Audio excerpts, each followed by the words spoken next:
Case register అయింది Panyam police station పరిధిలో. So ఆ కేసు నిమిత్తం మాకు ఒక సమాచారం రాబడిన సమాచారం మేర మా సిసిఎస్ సిఐ గారు అలాగే పాణ్యం సిఐ మరియు ఎస్ఐ గారు వారి సిబ్బందితో కలిసి ఈరోజు పాణ్యం మండలం సుగాలిమెట్ట గ్రామం వద్ద ఆంజనేయ స్వామి గుడి దగ్గర ఇద్దరు వ్యక్తుల్ని అదుపులోకి తీసుకోవడమైనది. వీళ్ళ వివరాలు ఇలా ఉన్నాయి.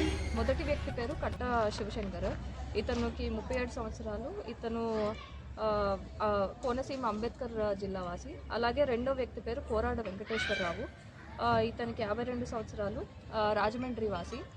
వీళ్ళిద్దరూ ఈ కేసులో ముద్దాయిలు. సో వీరిని అదుపులోకి తీసుకొని విచారించగా వీరు చెప్పిన వివరాలు ఇలా ఉన్నాయి.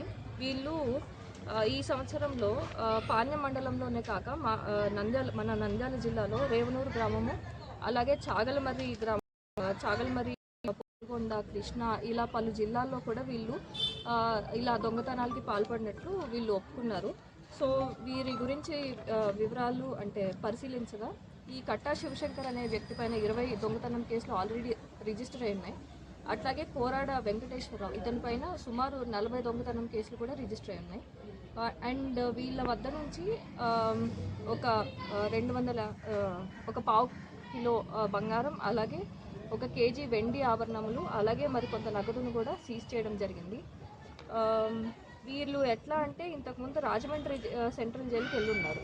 ఇద్దరు ముద్దాయిలు పలు దొంగతనం కేసులో నిందితులుగా ఉండడం వల్ల రాజమండ్రి సెంట్రల్ జైల్లో వెళ్ళడం వల్ల వాళ్ళకి అక్కడ పరిచయం ఏర్పడింది. సో బయటకు వచ్చిన తర్వాత ఇట్లా సిమిలర్గా అఫెన్సెస్ చేస్తూ ఇలా దొంగతనాలకి పాల్పడుతున్నారు.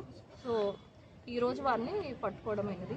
సో ఈ కేసులో కృషి చేసి వీళ్ళిద్దరిని నిందితుల్ని అదుపులోకి తీసుకోవడంలో కృషి చేసిన సిసిఎస్ సిఐ గారు, అలాగే పాణ్యం సిఐ గారు మరియు ఎస్ఐ గారు, అట్లాగే వారి సిబ్బందిని మన జిల్లా ఎస్పీ గారు శ్రీ అధిరాజ్ సింగ్ రాణా సార్ చాలా ప్రత్యేకంగా అభినందించారు.